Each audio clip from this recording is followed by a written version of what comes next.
This interview is for Blondy's people. My name is Kendra Kaufman from Out the Shadows, and today we're interviewing Sabrina and Nathan Dennis. The king and queen have arrived, actually, if you don't mind. So I ask everyone the same question, but they know they've got answers separately because we've got lots of people going on here.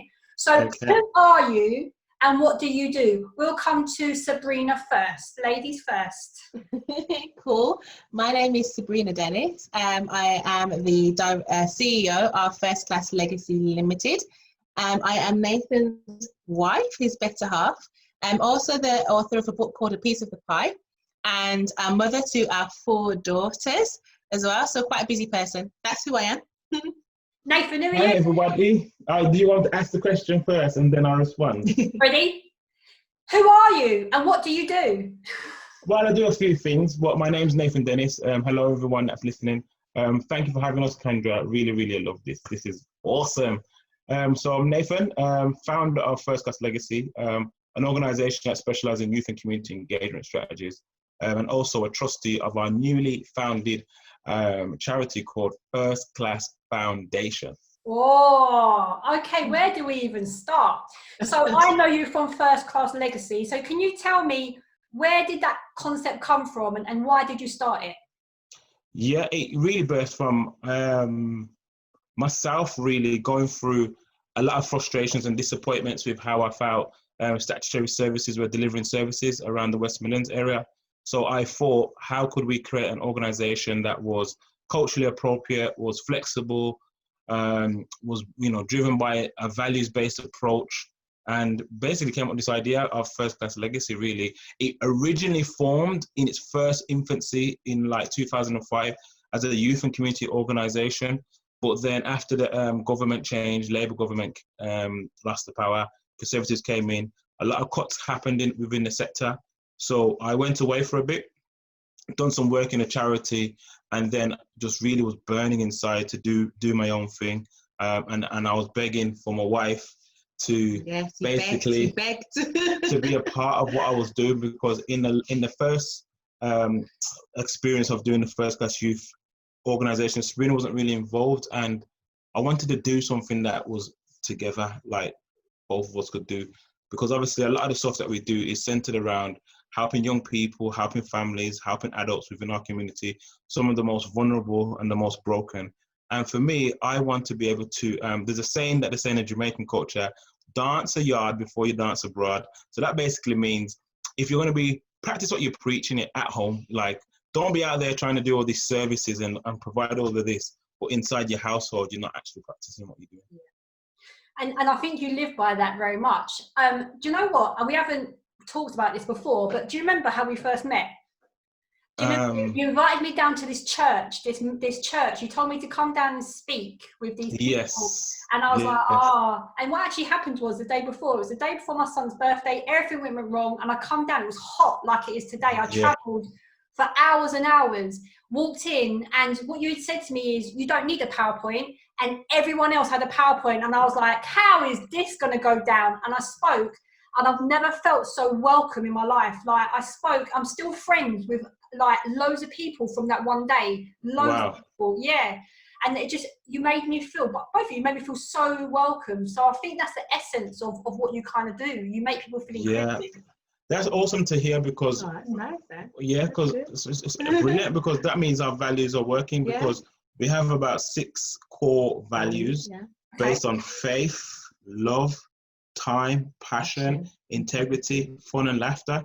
And one of the things that we're passionate about is everything that we do, we want to have a love for.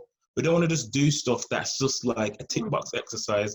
We have a faith and a belief. So obviously we're faith-based, but the key faith in this instant is around, we have this ability and this belief that everyone we work with can change, that their lives can be transformed. So we come from that perspective that anything is possible. That's what happens, really. There were 2 boys speaking. Do you remember? There was Charlie Brown and there was another boy, his son. I can't remember their name. Rem, yeah. So Rem, I watched him. I forgot his name for a minute, but I follow him on Twitter and on Instagram. He's doing amazing. I speak to Charlie Brown like once a week. Like we're in contact all the time, because what come from that is, you know, I was drawn to these people to say, so how can we help each other? And you never knew that, but yes, and me and Charlie Brown, That's awesome. I know, it's mad, isn't it? Like that's what you've done. Wow. You also, I remember, I don't know if you heard me say this, but you made me feel comfortable in a place that I'd never felt comfortable for a long time. I'm not good in church. I left there like, what? And so you definitely preach what you definitely preach what you do. It's very true in what you say. Everything you've said there. Preach what you, yes. Very much. Yeah, no problem. That's amazing. That's awesome. Thank you. That's brilliant to hear. That is. Thank you for sharing that. The training you deliver, what I've seen, we'll get into the bits I've done with you, but the training I see is very genuine, but more than that, it's impactful. A lot of people deliver training and they are almost tick boxing. They're like, right, we need to cover county lines, this and this. What I've seen you guys do is completely different. So what is the aim of your training? When you're going out and talking to people, what is it you're trying to get across? Do you want me to answer? So for a lot of organizations, they need to train their workforce or whoever it is on a topic. So the one that you came and saw was like the county lines and stuff like that. But for us, it's deeper than that. It's deeper than raising an awareness, and it's deeper than letting them know what things are. It's creating systemic change. Everything that we do has got to create a change in the way that organizations do things in general. Some of the reasons why young people and adults fall into certain lifestyles is because there wasn't enough change in their life from the very beginning, and then they've gotten into organizations that are sort of dinosaurs, you know, it's just old school, they don't understand what's happening. So our fundamental premise is that whatever we do and whoever we work with, they have to want to work with us. We challenge the socks off most organizations when we work with them. We're not easy, because we know that it's one thing for us to come in there and disrupt the norm and change. Yeah, but in a way that's not like rude. Oh yeah. We're not trying to be rude, we're not trying to be disrespectful, but if you contract with us or you're agreeing to work with us, you're giving us permission to challenge you and be that different voice, to be that diverse voice, to be that critical friend, to be that consultant, or, you know, just that kind of board whereby you can bounce ideas off and hear a different perspective. And I think that's what we lack within society in a lot of our structures and organizations, is that real diversity of thought and thinking. And that's why sometimes our services become samey. I think what you would have experienced, especially when you came out to the West Bromwich football ground training event that we did. And what was that, for about 200 practitioners, that wasn't it? Yeah, 220 practitioners. Yeah, wow. That was good. 220 practitioners for Samwell's children's safeguarding. So that was a big deal for us. And one of the things that you probably would have seen, even from the program design, how we designed the programs, colored brochures, how we set the tables. The baskets the baskets are blowing people's heads, because the effort that was just in that. People, I went and spoke with people. That Samwell blew people's minds. The effort that went into everything was noticed by everyone. But sorry, and that is it. And that's what is important. I'm glad you said that, because we planned that stuff. That is just not by accident. People don't just accidentally sit on a table and have what we call like our treat baskets. Because remember what we said at the start, values-based approach. So one of our values is about love. It's about fun and laughter. If you do not feel love, that energy in that room, if you do not laugh, even though we're talking about the most serious topics, how many times are people laughing at that event? Wicked. It's just wicked. And this is what we're trying to say, is that even though we have to deal and we have to navigate very challenging topics, I still think that we can bring our nature to events, to training. And we just want to be ourselves. And ultimately, what we've found, and what's crazy, and you probably go for this, is that the best person to be is yourself. Because that's what actually people like. People want something different in it. People don't want the same old same. When we first started off, we're trying to position ourselves in a particular way, and we just says, you know what, let's take off stuff and just be.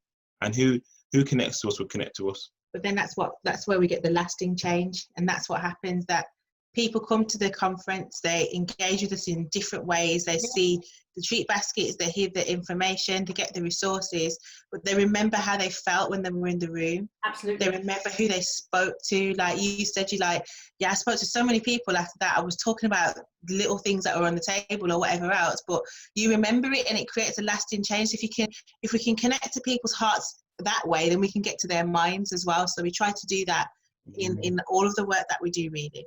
So what we've done since that event is that we really sat down, took time out to really like look at what is it that we want to do together.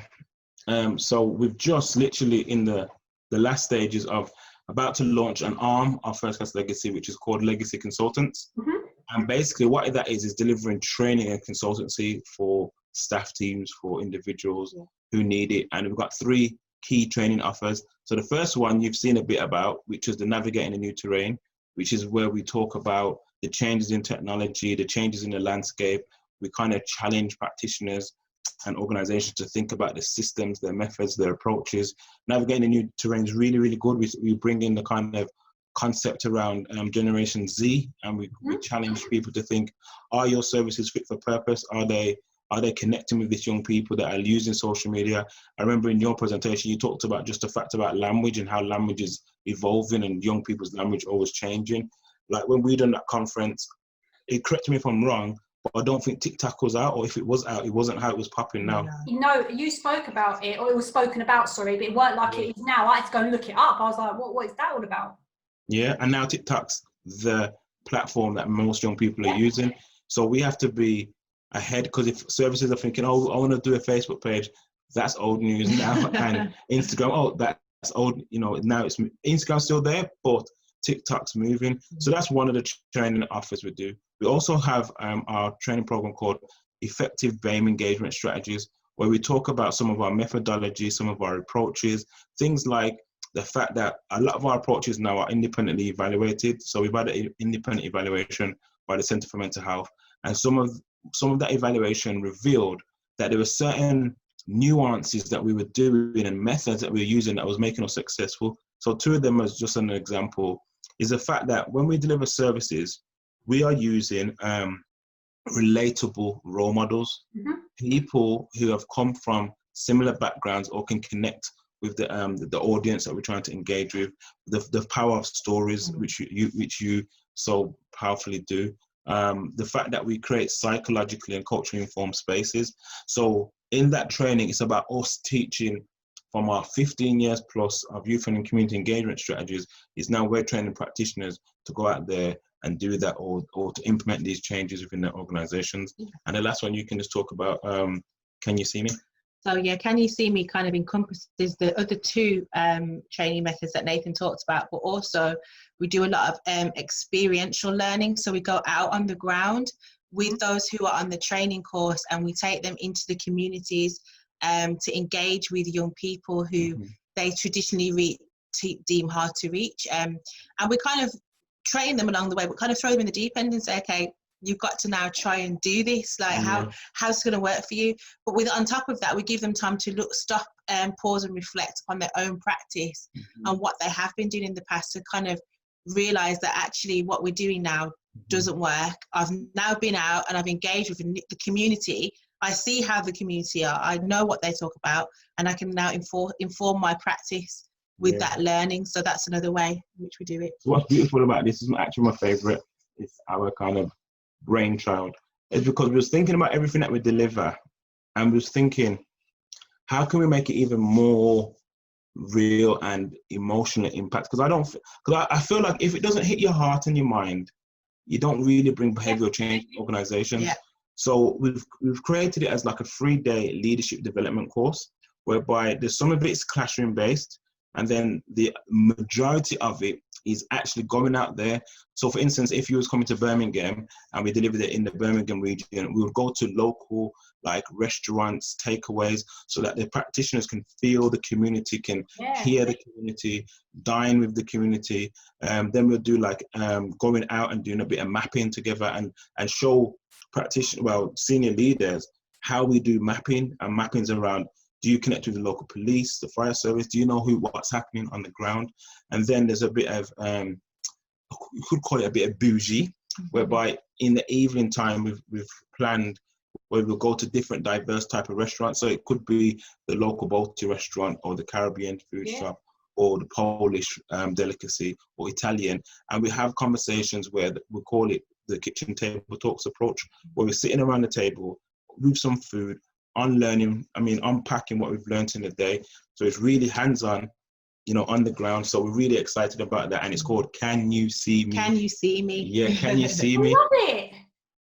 Do you know what? You can't operate like that anyway. I'm going to tell you how I know that. Like, this is something that is you as people. When I come down the first time, when it comes to lunchtime, I don't think I wanted to eat what was for lunch. So I turned around to somebody and said, oh, what can I do for lunch? And there was a couple of boys there that were, one was fully involved with gangs, but he was looking for a way out. He took me to the shop. He took me to get my lunch. We went and sat on the estate. He's like, no. And I remember his accent was so strong. He's like, no, come, you'll be fine. And I was like, really? And it was so natural. When I come back, everything was just so natural. Nothing felt forced at all. So even though that's your brainchild now, I do think that's you as people. It is very legit and very authentic. That's all I can say. Thank you. Wow, thank you. It's nice to hear. Thank you. Sandwell was amazing. See, I'm blushing. Do you think that something like Sandwell will happen again? I'm going to put a link for Sandwell so people can just see that little montage that you made, because it was absolutely amazing. Is something like that going to happen again?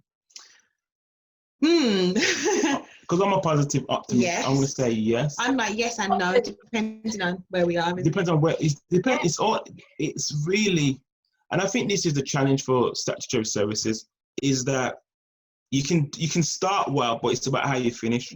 Yeah. So we've been waiting. We've been trying to negotiate with them to talk about what's the next steps. We did give them a delivery plan that was longer than just today, because we've seen that this topic was beyond that. So we was going to do like module workshops and break down some of the stuff into more granular detail. But that haven't come back to us yet. And unfortunately, especially because we do a lot of different type of work, but if we was focusing this conversation around the kind of youth violence, kind of child exploitation kind of perspective, I think the problem is that we're too reactional. Yeah. So it's only when the crisis has happened, then people are running around and saying, oh, we need to do this. Help us. Yeah. Yeah, help us. And you find that some of our best commissions are always in underspend years or end of financial years. And it's like, we need to do a bit more planning. And you remember some of the conversations we had at that conference around statutory services partnering with smaller organizations to be able to be more cutting edge. So they said that the lip service was there, but in terms of the continuation, it hasn't happened yet. Yeah, and I think also for them, a lot of what they can do or what they prioritize in the terms of the delivery plan doesn't actually come from the people that are working within that specific area. So it's really frustrating, because if you was to speak to safeguarding, they would say we have a definite need to do more training on this. But when they goes upstream and further up, they will see something completely different as the priority. Yeah. So that's when we talk about systemic change within organisations, that they need to be communicating with one another more frequently around what the needs are, and work with organisations like ourselves and others, and have a more systemized approach to working with grassroots organisations and getting young people's voices involved and grassroots voices, because you're just going to miss a treat. Because what I find statutory services do is that they work in isolation. They come at that isolation with what they think is a fantastic idea, and by the time they've come out with the idea, it's old. Yeah. And it's not relevant and it's not cutting edge, and I think that the agenda's moved on slightly. But if you have, like, not just us, we're talking about others, different voices, expert voices at your table from at the very beginning. We call it co-production, and that's one of the things that we talk about in our effective BAME engagement training, is that it's so vital and critically important to co-produce ideas and projects. Get young people, get the community involved, because if you get their buy-in from the start, when it comes to delivery phase, people are more bought in, because it actually came from the roots up, not like head top down.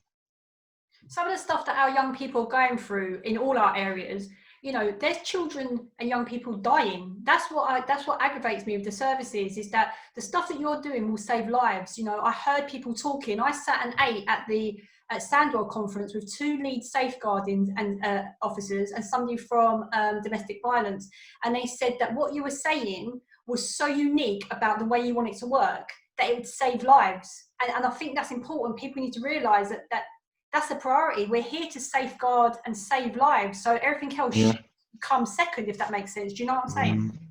Yeah. What's interesting, as you're speaking, you just triggered a memory, because I think I was hosting that event, innit? Yeah. And I actually remember in the feedback session how many practitioners stood up, and I think it's actually in the video clip that you're going to use in this, is that a practitioner actually says, we are not equipped, we are so out of touch. Yes. They say they confessed it with their own mouth, but they didn't do nothing with it.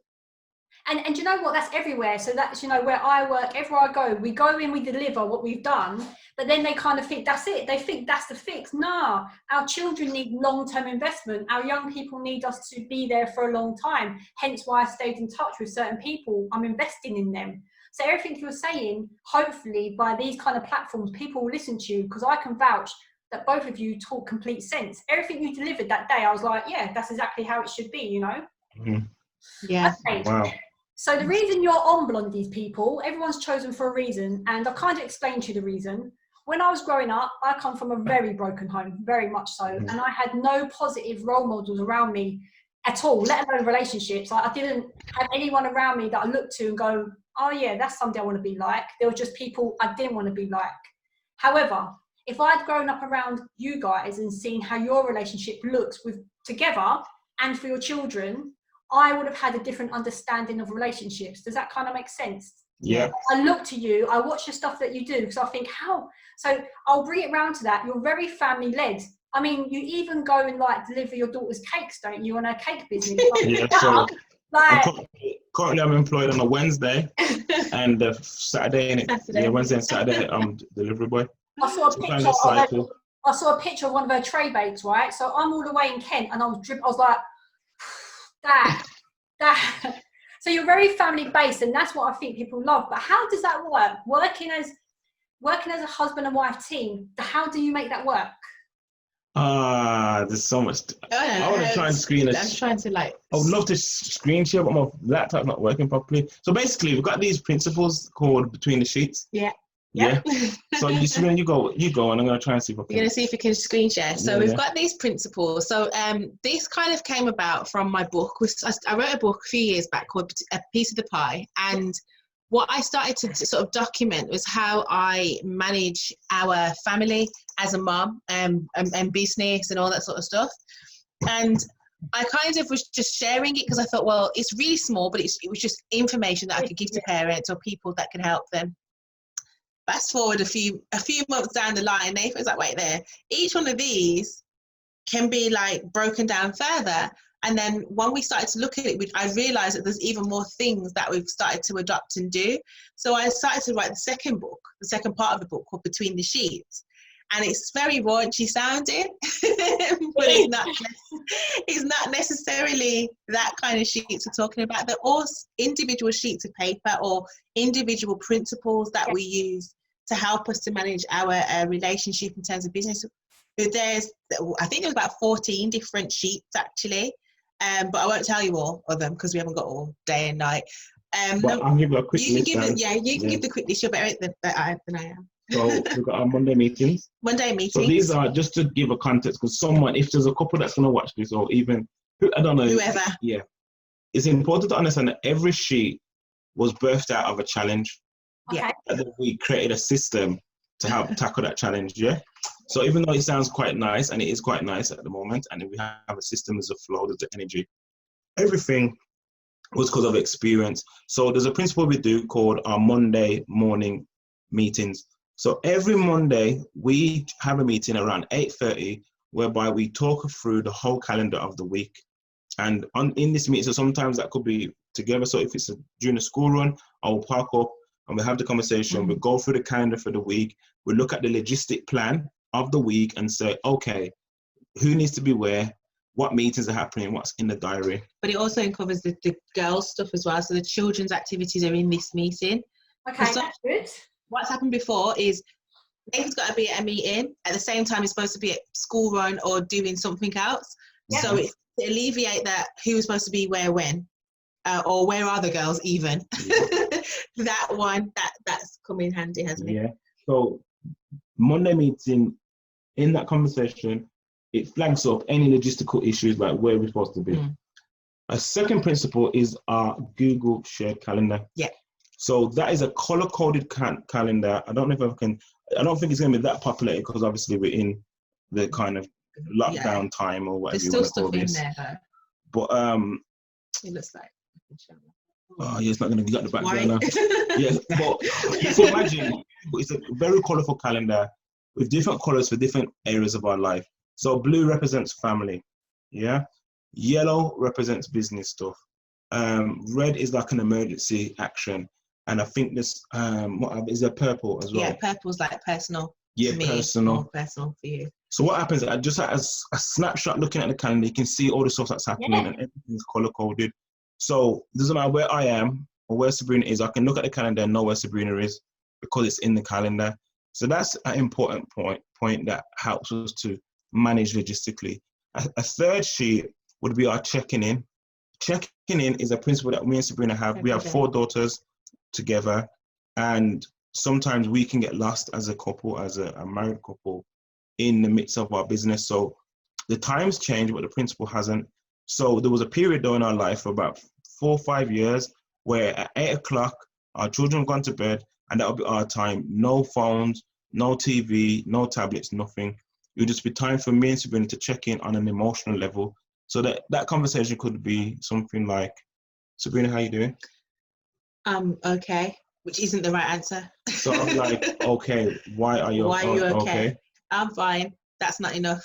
A And bit then, more. And then you just have a conversation. Yeah. During that conversation, we have a cup of tea. Sometimes we have a treat. We eat loads. Sometimes we don't eat, whatever. But it's just our time, no children. And that is something we don't do once a week. Every day, Monday to Friday, checking in. The times change because our children have gone older, but the principle still remains. There's another principle around, let me think of the next one. Finances. Every Friday, we have a financial meeting. We have a folder that has inside that folder an agenda. The agenda will go with, because we're faith-based, we pray at the start, we check our account, we check all our account balances. Then we make a list of actions that we need to take. We look at invoices or payments that are due in. We reconcile that with QuickBooks or whatever platform we're using. And then we fulfill those actions that we need to do. And that's a action like list, an agendaed item meeting that we do. So we find that helps us to understand where we're really at. What is the financial picture weekly? Very, very important. Reason why that one was kind of created was because we have a joint account, and early in the marriage, Sabrina's got a card, I've got a card. In a week, I go say Starbucks and Subway 3 or 4 times. That adds up to £20. Sabrina's popped into Tesco and seen some nice tights for the girls. Long story short, she's spending £20. In a 5-week month, £20 each week is what, £100 each? Yeah. So you combine that £100 each is £200. And there was times when like the Sky bill or whatever, the direct debit was bouncing. And we was getting into kind of, heated conversations like, who's took the money? Because the money was there. But we're not realizing that little £4 here, that tap here, the £3 here was adding up to probably £20 each. It's not the exact amount of unaccounted, uncommunicated spend. But then when you times that £20 a week by 5 weeks, it's £200, and £200 is money towards literally council tax or whatever. So we said, you know what, Sabrina, we need a routine to communicate things. And then what we did was we wrote policies against all of our bank accounts. So we're running about 6 different bank cards, literally: business account, personal account, the joint account, saving account, and then a food shopping account. So when we get paid, we transfer a specific budget into an actual bank card for food. And you've got it. And that's it. Yeah. So, and what we're trying to, sometimes during lockdown, to be honest, not Sabrina, but we have come out of our budget, but that's because we're spending more food-wise. Yeah. But what the ideal principle of that is that when the money is finished, it's finished, and it keeps us to be disciplined.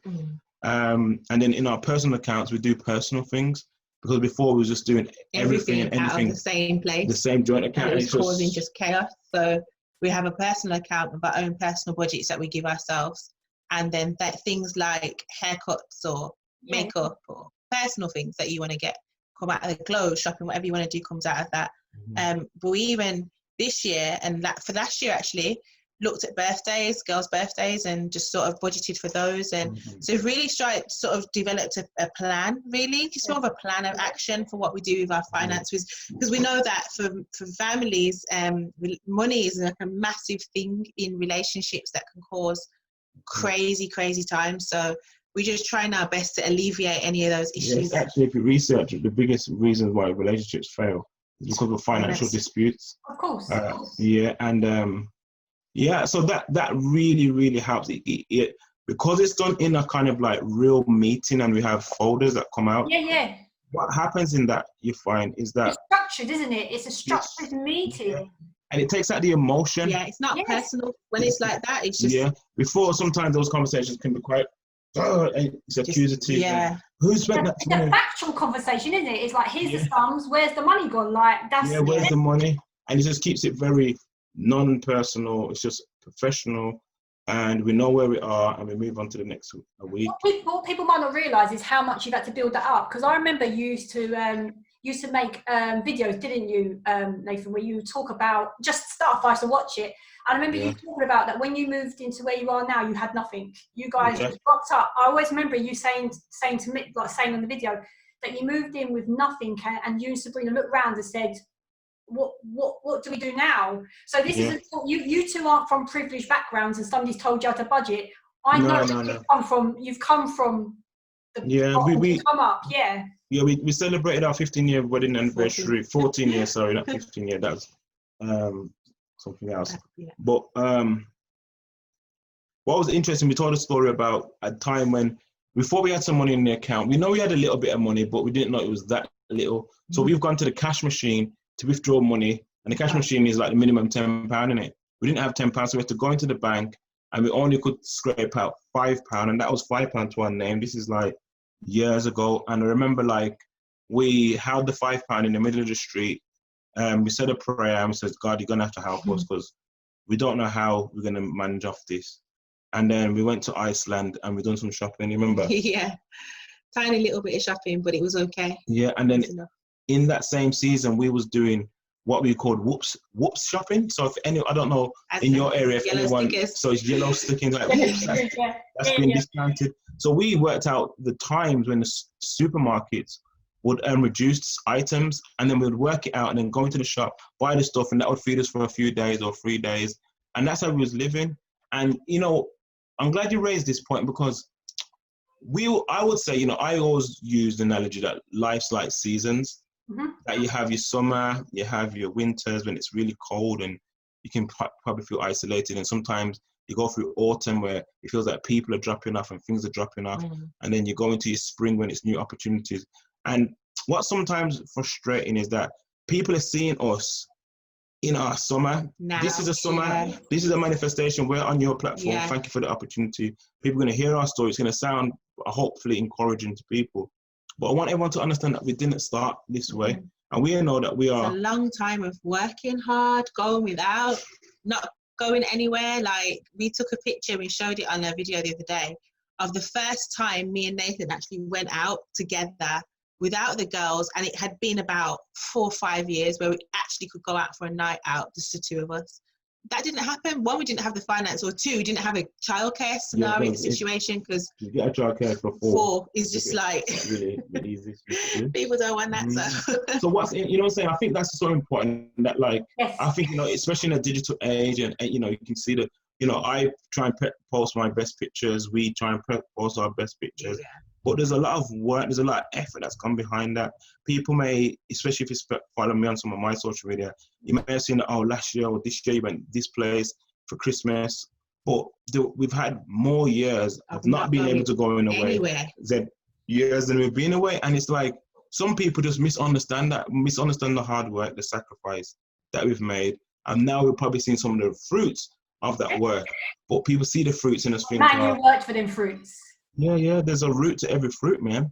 I said today, it's really weird. Today, I've just put on Facebook that this is the best I've been in my life. I can't tell you how it's happened, but I'm in the best job. I am the best in my house. I'm the best in myself. Life's funny like that. It will come back to you. Have I got everything I need? Yes. I haven't got everything I want, but I've got everything I need. And I think you two, this is why you're here. You represent that actually working hard gets you where you want. That's what gets you there. Working hard at life, relationships, love, children, and you represent that for me. I hope that you get that from me. Yeah. Oh, wow, 100. Thank you so much. I really want to, if I can, Kendra, I want to speak to someone who may be watching this, who's from that real rough place, that place where it's like, oh, you guys sound all nice and glossy. I'm talking about when you live in council estate life and there's no carpet in the house, there's no wallpaper, the cupboards in the kitchen are falling off, and you got to wait for the council to come to your house and fix stuff because you just don't have the power. I want to speak to that person that maybe the kids are screaming and you feel that there's nothing that you can do. I want to say that I am someone in my juvenile years, I made mistakes and had to go to youth offending prison. I'm someone that came from a council house estate, but I've worked hard through faith, through prayer, through just not giving up, through visualizing, through hard work, through sacrificing, sometimes sleep. And I'm telling you, I don't live that life no more. Our kids go to some of the best schools where we live. Like, I drive the most ideal car ever. Like, I've been driving that car. Awesome. It's a German whip. I won't say no more. And I'm saying it's a car that I really want. And, you know, I've been able to take my family away back to where my grandparents come from, Jamaica, and do an all-inclusive holiday. We went to Florida last year. I drove the absolute best car that I could find from the rental company. It was a Cadillac Escalade, 6-point-something V8. It was a dream to drive. It had a refrigerator in there. And I'm like, looking in the mirror thinking, Nathan, oh my God. Whose life is this? who is this? And I just want to encourage that person that just like, you might come by this by accident, but I don't believe it's accident. I don't believe you're listening to this by accident. Like, this is for you. I want you to know that we're here for you, the most broken, abandoned in society, to let you know that everybody has a God-given purpose. I don't know who you are, and the fact to just speak that, because I know that, you know, especially in like that part of the UK, it's kind of like an abandoned. There's not resources in certain parts of Kent. You know, when I was a kid, I but spent a lot of summer holidays around what are now, I think, is nicknamed Drugstable, but I think it's called Whitstable. Yeah. So, you know, I used to be around Whitstable, but now, like, when I've gone back there as an adult, people tell me, oh, there's a real bad drug problem, there's real bad this and that happening. You know, I know the Canterbury area, I know Margate, we used to go Margate regular. So I know there's certain nooks and crannies around those parts of the UK where there's real hardship, there's real isolation, they don't have what we have here in the Midlands, the city, they would say. Yeah. So I just wanted to say that, just to encourage that person that you can become a great success in your life. I think anyone hearing that, can you imagine being in lockdown with no garden or no nothing? Right now, your kids are screaming, you've got no money. What you've just said there, if anybody watched that, would make them think, maybe it is going to get better. And you two are the proof that it would get better. You're an inspiration to 100%. people like me. To people like me who've sort of given up on that part of my life. I think, oh, everything keeps going wrong. I've watched you along the way and gone, look at these two, man. They're just killing the game. And that's why I love it. You can do it, man. God, always.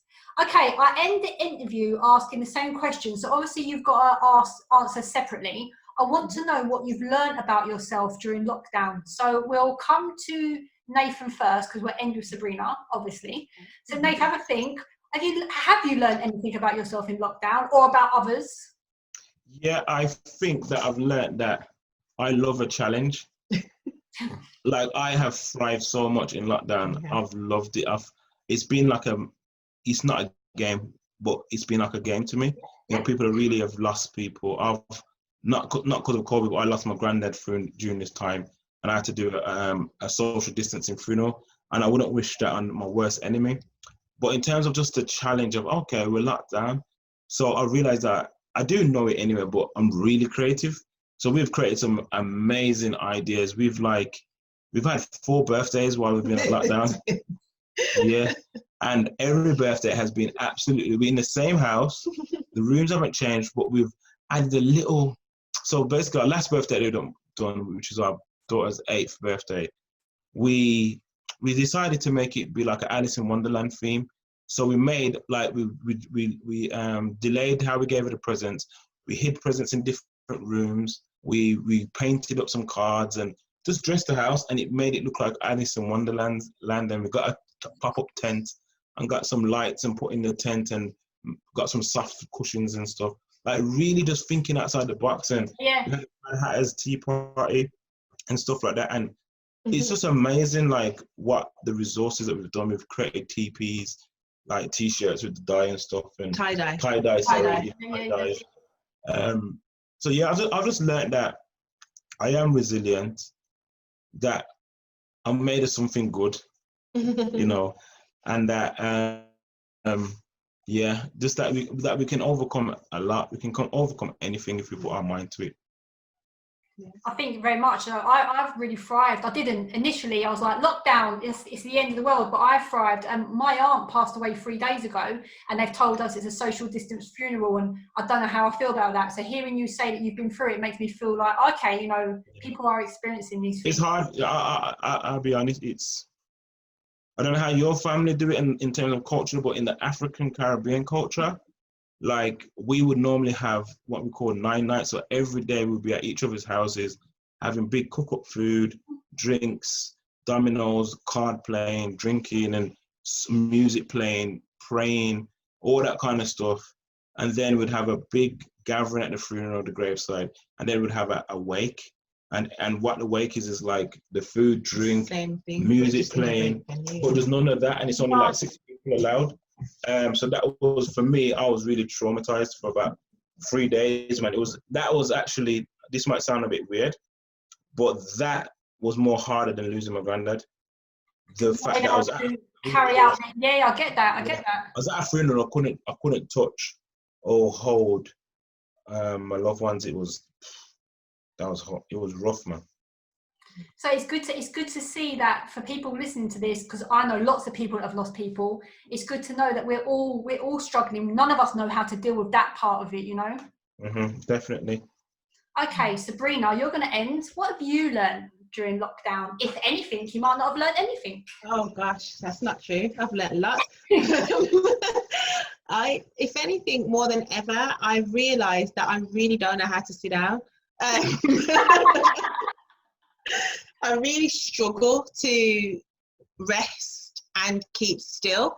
That has been my biggest thing, and it's actually something that I've had to sort of look at and think, how am I gonna do this? Because I'm just used to running around after everybody all the time. I run around after girls, after Nathan for business and this and that. And so it's been really not a struggle, but it's just been like, what am I doing? And I've kind of had to like think, what do I do that's just for me?